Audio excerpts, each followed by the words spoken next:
La chasse est à la fois une calamité sans être une fatalité.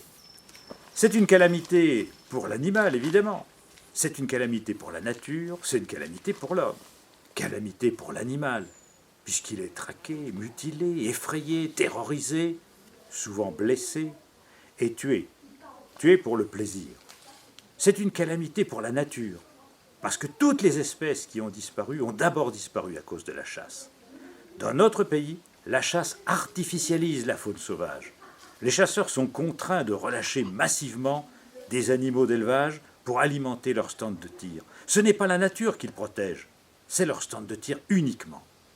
C'est une calamité pour l'homme, parce que l'homme apprend à tuer, parce qu'il banalise la violence, parce qu'il banalise l'usage des armes à feu, parce que cette violence peut à l'occasion se retourner contre lui. Donc la chasse est une calamité. Mais beaucoup trop de gens pensent que c'est aussi une fatalité, que l'homme a longtemps chassé, a toujours plus ou moins chassé. Eh bien, je vous dirais qu'en Europe, il y a moins d'1% de la population qui chasse, moins de 2% en France. Ils sont désormais, dans notre pays, moins d'1 million, et pas 1,3 million comme ils le disent par propagande.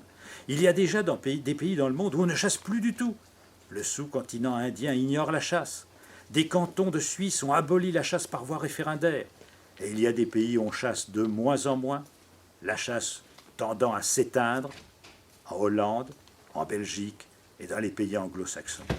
Donc je crois que cette calamité ne doit plus être vécue par nos contemporains comme étant quelque chose de nécessairement fatal.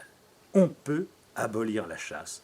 On doit abolir la chasse pour l'animal, pour la nature et pour la dignité de l'homme.